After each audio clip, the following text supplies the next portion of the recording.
Hey, Matt, what's in Grandma's cookie jar today? Let's check it out, Willie. What do we got?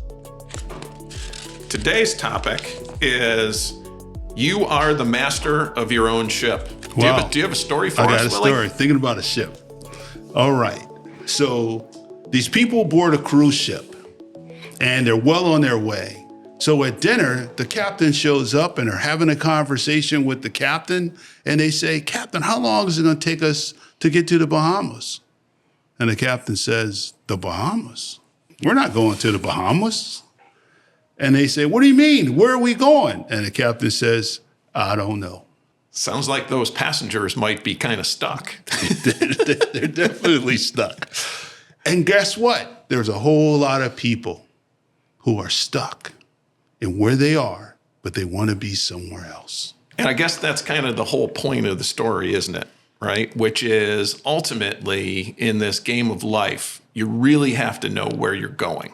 You personally have to know where you're going. Can't rely on somebody else to kind of go, hey, Willie, you should really go to, and know that you're going to get there. Correct. Or someone else to lay the path out for you. Someone else to put the sail in the boat or the motor in the boat. All that is on you, right? But oftentimes we don't realize that, or we were never taught that. So we end up in a place that we don't like, and then we're mad at other people because we're in a place that we don't like, when in turn, we're the ones that got us there. Right. And we really have nobody to blame but ourselves. Because I think that's kind of the lesson out of this. If I rely on somebody else to take me where I think I want to be going, right, I might be disappointed in the end. Correct. And that starts with not having a plan, not having a strategy, not having a point, a target to hit, a place to go. How many times have you talk to people and you ask them questions about their desires, what they want, and they come up with vague things that aren't clear, sort of in a circle, or they just tell you a bunch of BS that you know is not true when they're saying it, right? My mother used to say, you're lying to yourself. I know, well, like the kid, like the person who is saying that, hey, I want to lose weight. All right, you go, okay, great. While they're sitting on the couch eating potato chips, right? That's different than the person who you're seeing exercise, and you go, yeah. The other person, you exercise? Nope. Are you going to exercise? I don't have time. Or I want a promotion. Well, do you read and study your craft? No, I don't have time. Right? You go, okay, then. Right. What? Yeah. And I'm reminded of, the things that you see in life, whether you're talking to somebody individually or you're talking to the owner of a business, and every time you talk to them, they've got a different story. They seem to have some sort of other destination. They're just kind of meandering, which kind of then brings up that corollary from Alice in Wonderland, which was, hey, if you really don't know where you're going, any path will take you there. Correct. And that's an African proverb, too. Any road will take you there. If you don't know where you're going. Stole it. Somebody. So what can we do about all this? Well, what do we have? What are our options? I think some of our options are to do a little bit of searching and kind of go, what is it?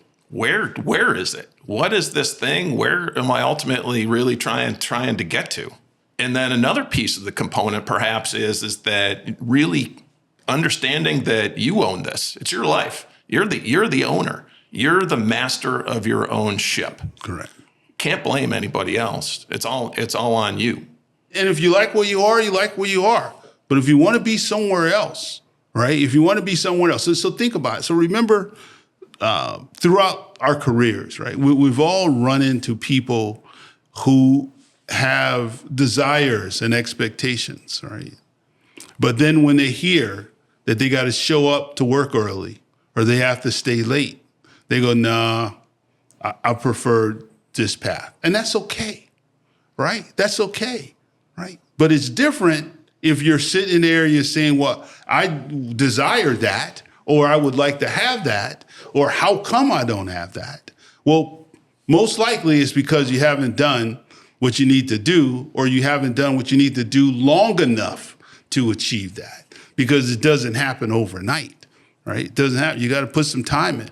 That's some right. work. That's right. What's running through my head is that I want to tie this back to the Jordan story that we told in the previous episode, and kind of thinking about Michael and going, do you think at any point in time in his life, he really didn't know where he was going? He was just going to accept what other people were, where they were going, and he was just going to go along for the ride. No, I doubt that very seriously. Matter of fact, we know that in his story and Kobe's story, right, and some of these other great athletes and great people, they all had a checklist, right? Tiger Woods, a checklist, right? Hey, I'm going to do this, I'm going to do this, I'm going to do that. What do I need to do today to achieve that goal tomorrow, right? So that's all a part of it. Now, here's the thing of that, though. You can't decide what you're going to do today that's meaningful until you first decide where you're trying to go, right? Right, because I heard a riff just last week that was talking about if I run 1,000,000 miles an hour, that's super cool. But if I run 1,000,000 miles an hour for an hour and it happens to be in the wrong direction, Correct. I just ran 1,000,000 miles in the wrong direction, and I got a long way to come back. Correct. And that happens a lot. That happens a lot in life, right? I mean, in multiple aspects of our lives and our careers and our families, right? So how do you create something intentional?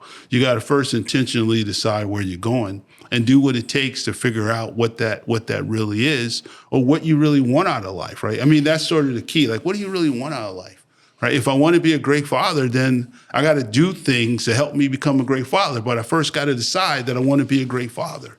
Right. I mean, if I don't decide I want to be a great father, then things will happen and my child will grow up. And then it'll be, I may have been a great father, right? I may have not been a great father, Yep. but it wasn't intentional. So what happens is just what we consider luck, and luck, Lady Luck don't visit people a lot, right? No, we were talking about that just last week, which was that idea of, stop blaming others. Wherever you are right now, it's because of all the stuff that you've done so far has gotten you to exactly where you need to be right now. Correct. Right? Nothing else. Correct. Where you've earned to be. Where you've earned to be. Correct. So there really are no easy fixes. So we would like to throw up a warning on this one, which is this is not easy. In choosing a destination, this isn't going to be easy from here on out. This isn't really good work for that couch potato. Correct. But if you really want to do something about this, right? We're thinking that a really good first step is for you to choose a destination. Sit down, soul search, think it through, and decide. Right? What do you really want? Right. So the action we're going to take ourselves, right? And then ultimately we would love the audience to take is to think about this idea of a vision board. Let's create a vision for where we want to be with our life, with what's important. And step one of that is to write down all the things that really, really, really, really matter to you. Not just the superficial stuff. Go deep, do this work. You had a little riff in there, which was, I think we should add that to Grandma's cookie jar, which is stop lying to yourself. Yeah, correct. Right? Because of all the damage that does. So this is one of those exercises. Do not lie to yourself. This is that deep soul search. What do you really, really, really want? And no judgment, right? Don't judge it. This is what you want, because if that's what you want, then that's what you want. Yeah, right? You're not showing this to anybody. Correct. Right? Correct. This is just for you. Correct. This is you and that sheet of paper and being ruthlessly honest. Ruthlessly honest. Now, you talk about this thing about a hot pen. Can you explain that? Yeah. So hot pen is, we all have this problem of starting. So because it's not going to be good enough, I'm going to have to edit it. I just start and I write 3 words and I'm like, I start scratching that out. Totally ruins your flow. I do that a lot, by the way. Right. So what the hot pen technique is that you literally just commit to writing for 5 minutes. Whatever comes out of your brain goes down on the piece of paper, right? Back to the no judgment, no editing, right? Nothing like that. So you are just literally you, the piece of paper and the pen, 5 minutes, go. And then after 5 minutes, done. Drop the pen. You'll be amazed what's on the page. And then you can add this or not add this piece where you actually go to the people who care about you and you care about, and you ask them some critical questions Ooh. about you. Ooh. That sounds Right. like a really good topic Oh, for yeah. a future episode in that one. But let's start with just that first one. Let's just Correct. kind of write down the journey of you just being you, and ultimately we'll open that up and ultimately get you to share that, because that's a powerful next step. Correct. But we'll talk about that on some Next future time. episode. Correct.